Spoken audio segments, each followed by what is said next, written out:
அடியேன் நமஸ்காரம். நம்மாழ்வார் 9ஆம் தத்து 1ஆம் திருமொழியில இந்த மனுஷா, இந்த உலகத்து மனுஷாலாம் எப்படி இருப்பான், பகவான் எப்படி இருப்பான், நம்மளுக்கு இங்க என்ன சொந்தம், நம்மளுக்கு எது சொத்து, அவனுக்கு எது சொத்து, அதெல்லாம் ரொம்ப விவரமாவே எடுத்து காட்டுவார்.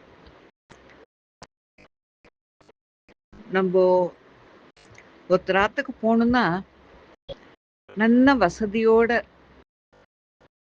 அவளுக்கு வேணுங்கிறது எல்லாத்தையும் வாங்கிட்டு சந்தோஷமா போனோம்னா அப்படியே வாங்கன்னு கூப்பிட்டு நம்மள மரியாதை பண்ணி நம்மள ஏத்தி துதிப்பா. ஆஹா ஓஹோ, நீ அப்படி அப்படின்னு.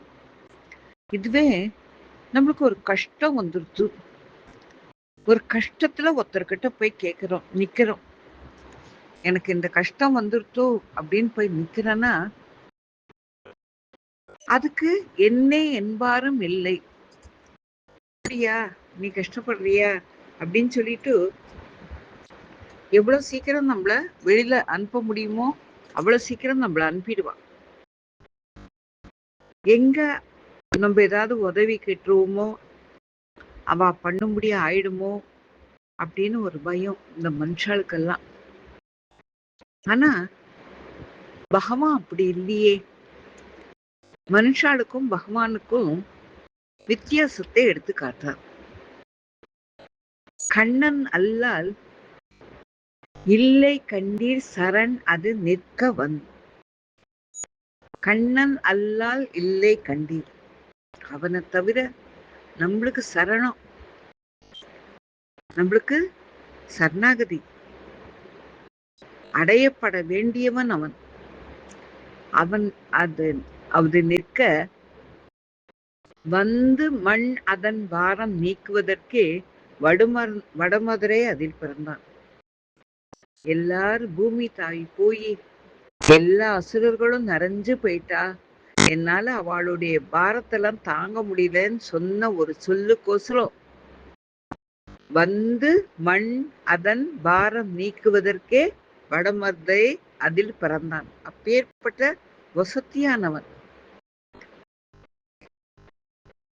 அப்பேற்பட்டவன், இறக்க குணம் உடையவன், சுலபன், காருண்யம், திண்ணம் ஆம் நும் உடைமை அது உண்டே. திண்ணம், நிச்சயமா இந்த பொருள் என்னதுதான் அப்படின்னு நம்மளால எதையாவது சொல்ல முடியுமா?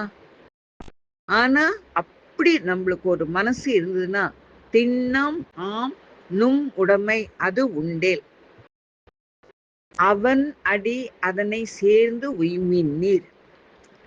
நம்மளுக்கு திண்ணமா ஒரு உடைமை உண்டு அப்படின்னா அவனுடைய திருவடி மட்டும்தான். இந்த உலகத்துல இருக்கிற எதுவுமே நம்மளுக்கு சொந்தம் கிடையாது, நம்மளுக்கு உடைமை கிடையாது. இன்னைக்கு நம்ம கிட்ட இருக்கோம், நாளைக்கு நம்மளை விட்டு போயிடும். இன்னைக்கு இருக்கும், நாளை கழிஞ்சு போயிடும். எல்லாமே இந்த உலகத்துல இருக்கிறது எல்லாம் மாயைகள். இது எதுவும் ஸ்திரம் கிடையாது. எண்ணம் அது வேண்டாம், உங்களுக்கு அந்த எண்ணம் வேண்டாம். எது வேண்டாம்? நும் அது ஆதும். என்னதுன்னு நினைச்சிட்டு இருக்கங்களே, சொந்தக்காரெல்லாம் என்னதுன்னு நினைச்சிட்டு இருக்கங்களே, வீடு என்னதுன்னு நினைச்சிட்டு இருக்கங்களே, கார் என்னதுன்னு நினைச்சிட்டு இருக்கங்களே, இந்த உடம்பு என்னதுன்னு நினைச்சிட்டு இருக்கங்களே, முதல்ல அதை எடுத்துக்கோங்க. இந்த உடம்பு என்னது? இது ஆத்மா எடுத்துட்டு இருக்கிற உடம்பு, அது தெரியாது. பகவான் கொடுத்திருக்கான், அது தெரியாது. ஏன் உடம்பு, ஏன் வீடு, ஏன் சுத்தம், ஏன் பெற்றார், என்னுடைய கார், இந்த நினப்பு இருந்ததுனாக்க எண்ணம் அது வேண்டாம். நும் அது ஆதும். உங்ககிட்ட இருக்கு நினைச்சிட்டு இருக்கங்களே, அது எல்லாம் அவன் அன்றி மற்றும் இல்லை. அவன் கொடுத்தான், இந்தா வச்சுக்கோ அனுபவி அப்படிங்கிறதுக்கோசரம் அவன் கொடுத்துருக்கான். அதை அனுபவிச்சுட்டு எப்படாப்பா அவனுடைய திருவடியை சேருவோம், எப்படாப்பா அவனை அடைஞ்சு அவங்கிட்ட போய் நிரந்தரமா இருப்போம், அந்த ஒரு நல்ல எண்ணம் நம்மளுக்கு வரணும். இது எல்லாமே என்னது இல்ல, அவன் கொடுத்தா அனுபவிக்கிறேன், அந்த எண்ணம் நம்மளுக்கு வரணும். அததான் ஆழ்வார் நம்மளுக்கு எடுத்து சொல்றார். எல்லாமே அவன் சொத்து, ஒரு சின்ன துரும்பு கூட அவனது. அவன் கொடுத்திருக்கான், நம்மளுக்கு கொடுத்திருக்கான், நம்மளுக்கு அனுபவிக்க பண்றான். நல்லதோ கெட்டதோ எல்லாத்தையும் அவன் அனுபவிக்க பண்றான். நம்ம நிறைய புண்ணியம் பண்ணியிருந்தோம்னா நம்மள சுகமா வாழ வைக்கிறான், நிறைய பாவம் பண்ணியிருந்தோம்னா அவன் நம்மள கஷ்டப்பட வைக்கிறான். ஏன்னா அந்த புண்ணியம் பாவத்தை கழிச்சாதான் அவன்கிட்ட நம்மளால போய் சேர முடியுங்கிறதுக்கோசரம் அவன் அது எல்லாத்தையும் பண்றான்.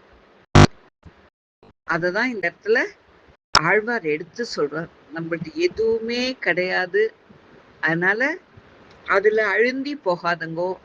இந்த உலக விஷயங்கள்ல, இங்க இருக்கிற உலக பொருள்கள்ல அழுந்தி போகாதுங்கோ. அவன் திருவடி மட்டும்தான் நம்மளுக்கு ஏற்கக்கூடியது, அத நினைச்சு பாருங்கோ அப்படின்னு சொல்லி சொல்றார். இத வேதாந்த தேசிகர் வேற ஒரு விதமா நம்மளுக்கு எடுத்து சொல்றார். என்னன்னா, பூத உடல், புலன்கள், மனம், இந்த பூத உடல், பூமி, ஜலம், அக்னி, வாயு, ஆகாசம், இந்த 5 பூதங்களான இந்த உடம்பு, 5 பூதங்களால ஆனதுதான், பஞ்ச பூதத்தால ஆனதுதான் இந்த பூத உடம்பு. அதே மாதிரி புலன்கள்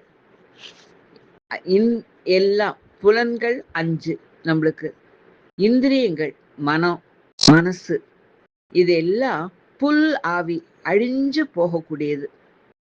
அல்பமான பிராணவாயு, புந்தின புத்தி, இதுல யாதும் அலன் ஆய, இதுல எல்லாமே எந்த பொருளும் ஆகாது, வேறுபட்டவனாய், இதுல எதுலையுமே பகவான் தன்னை ஈடுபடுத்திக்க மாட்டான். நம்ம தான் இதுல எல்லாம் குழண்டு போறோம். அப்படின்னு ஏற்கனவே சொன்னதான், ஒரு மரத்துல 2 பறவை இருந்தது. ஒரு பறவை பழத்தை கொத்தி கொத்தி சாப்பிட்டு இழைச்சு போச்சு, இன்னொரு பறவை வேடிக்கை பார்த்துட்டே இருந்தது, ஜொலிச்சுது.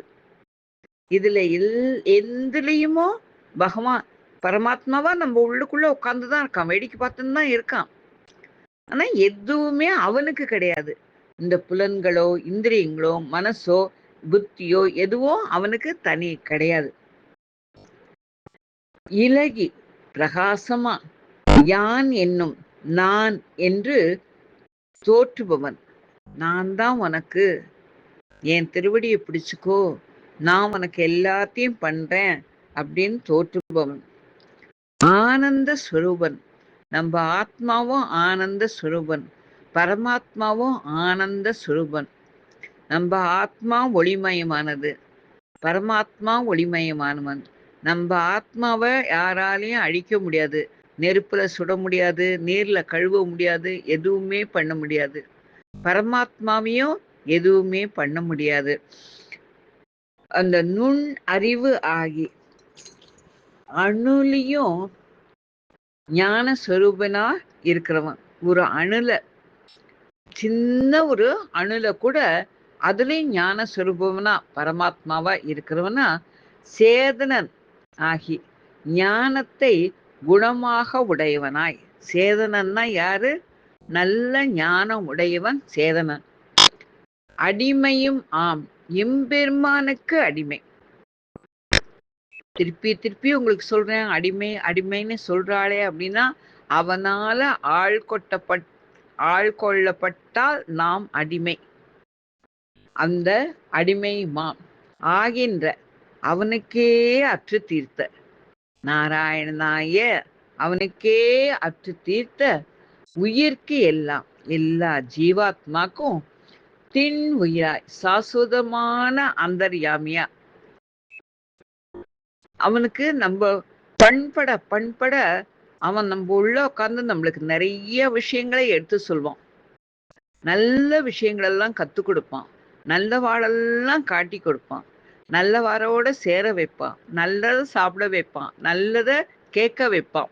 அந்த மாரி சாஸ்வதமான அந்தர்யாமியாய் தீதுதல் இன்றி அழிவே இல்லாதவனா திகழும் பிரகாசிப்பான். யாரு? அத்திகிரி பெருமாள் அப்படின்னு சொல்லி இதுல சொல்றார். நம்மளுக்கு தான் இந்த உடல், நம்மளுக்கு தான் இந்த உலகம், நம்மளுக்கு தான் புத்தி, நம்மளுக்கு தான் மனசு, நம்மளுக்கு தான் இந்திரியங்கள். இது எல்லாமே கீதையில கண்ணன் சொல்வான். என்னை பிறப்பிலேன்னு யார் உணர்றாளோ, என்னை யார் தினம் பிறப்பிலேன்னு நினைச்சுக்கிறாளோ, அவளுக்கு நான் மோட்சம் தரேன்னு சொல்லுவான். உணரணும். அதாவது பகவான் நம்மளை விட வேறுபட்டவன். நம்ம நம்மளுடைய கர்மங்களால நம்மளுக்கு ஏற்பட்டிருக்கிற அந்த புண்ணிய பாவங்களை கழிக்கிறதுக்கோசரம் கர்மத்தினால நம்ம இந்த உடம்ப நம்ம ஜீவாத்மா எடுத்துக்கிறது. அவன் நினைச்ச மாத்திரத்துல இன்னாருக்கு அருள் புரியணும்னு நினைச்சான்னா அந்த மாத்திரத்துல அடிச்ச கை பிடிச்ச பெருமாளை எப்படி பிரகலாதனுக்கு அருள் புரியணும்னு மனசுல நினைச்சிட்டானோ அடுத்த செகண்ட் என்ன பண்ணா தூண்ல ஆவிர்வவிச்சான். அவனுக்கு இந்த மாதிரி கர்ப்பவாசம் வேணுங்கிறதே கிடையாது. இப்ப தேவகி கௌசல்யாக்கெல்லாம் கர்ப்பவாசத்துல இருந்தான், அதித்திக்கெல்லாம் கர்ப்பவாசத்துல இருந்தாங்கிறது அவனுடைய ஒரு எப்படி பரசுராமருக்கு பலராமனுக்கெல்லாம் அவனுடைய ஒரு சக்தியை கொடுத்து அவளை உண்டாக்கினானோ. இப்ப பலராமன் ஆதிசேஷனுடைய அவதாரம், பரசுராமன் நேரடியா தெய்வ அவதாரம் கிடையாது. அவள்லாம் ஆவிர் பகிப்பான். அவளுக்குள்ள இவ புகுந்து அவளை இது பண்ணுவான். அதே ராமர், கிருஷ்ணர், வராகன், லட்சுமி நரசிம்மன் எல்லாம் அவனுடைய ஸ்வய அவதாரங்கள். இதுல ஆவிர் பகிக்கிறது, கூர்மம் இதெல்லாம் அவனுடைய ஸ்வய, மீனம் எல்லாமே அவனுடைய ஸ்வய அவதாரங்கள். பரசுராமனும் பலராமனும் மட்டும் அவன் ஆவிர்பவிச்சு அதனால அவ வந்தா. அதே மாதிரிதான் இதுலயும் அவன் ஆவிர்பவிப்பான். அவன் ஆவிர்பவிச்சு வரான் அப்படிங்கிறத நம்ம உணரணும். அதே அவன் அடிச்ச கை பிடிச்ச பெருமாள் தானே அவன் எப்படி நம்மளுக்கு அருள் புரியணும்னு நினைச்சான்னா அப்படியே பறக்கிறான் இல்லையா. அவளுடைய கர்ப்பவாசத்துல அவன் ஆவிர்பவிக்கிறான்றதுதான் நம்ம எடுத்துக்கணுமே தவிர அவன் தன்னுடைய லோகத்தை விட்டுட்டு இவ வயிற்றுக்குள்ள நம்மளுக்கு நம்ம எப்படி குழந்தையா வளர்றோமோ அந்த மாதிரி அவன் வளர்ந்தாங்கிறது கிடையாதுன்னு சொல்றாப்ப. அவனே சொல்றான், கண்ணன் கீதையிலேயே சொல்றான், பிறப்பிலே நான் கர்மத்தால பிறக்கல, நான் சங்கல்பத்தினால பிறக்கிறேன். இன்னார காப்பாத்தணும் அப்படின்னு நினைச்சிட்டேன்னா சங்கல்பத்தால பிறக்கணும். அதுக்குதான் இந்த இடத்துல ஆழ்வார் சொன்னார், மண் அதன் பாரம் தீர நீக்குவதற்கே வடமதுரை அதில் பிறந்தான். கண்ணனா அவன் அவதாரம் பண்ணான். எதுக்கு? இந்த மண்ணினுடைய பாரம் தீக்கிறதுக்கு. ராமனா அவன் அவதாரம் பண்ணான். எப்படி? ராவணனுடைய அந்த அட்டகாசத்தை அடக்கிறதுக்கு. லக்ஷ்மி நரசிம்மனா அவதாரம் பண்ணான். எதுக்கு? ஹிரண்ய கசுவனுடைய அந்த எண்ணத்தை மாத்துறதுக்கு. வராகரா அவதாரம் பண்ணார். எப்படி? எதுக்கு? இரண்யனை அழிக்கிறதுக்கு. அந்த மாதிரி அதை உணரணும். நம்ம பிறக்கிறது வேற, அவன் பிறக்கிறது வேற அப்படிங்கிறத நம்ம உணர்ந்துட்டோம்னா, பிறப்பிலி அப்படின்னு நினைச்சுட்டோம்னாக்க நம்ம நினைக்க நினைக்க நினைக்க நம்ம மனசு பண்படும். தினம் கொஞ்சம் பிறப்பிலியான கண்ணா, பிறப்பிலியான கண்ணா, கண்ணன் இல்லா தெய்வம் இல்லை அப்பா, நல்ல ஆச்சாரனா காட்டி கொடுறா, நான் சீக்கிரம் உன்னை அடையறதுக்கு எனக்கு வழி காட்டுறா அப்படின்னு சொல்லி நம்ம அவங்கிட்ட பிரார்த்தனை பண்ணிட்டோமானா கண்டிப்பா அது பலிக்கும். வலிக்க வைப்பான். அடியேன் திரும்பி திரும்பி இதையே சொல்றேனேன், என் மேல வருத்தப்படாதுங்கோ. எல்லாரும் அவங்கிட்ட போய் சேர்ந்துடணும். இந்த உலகத்துல மீண்டும் பிறப்புங்கிறது இருக்கக்கூடாது நம்மளுக்கெல்லாம். அப்படிங்கிறதுக்கோசரம் தான் அடியேன் பிரார்த்திச்சுக்கிறேன்.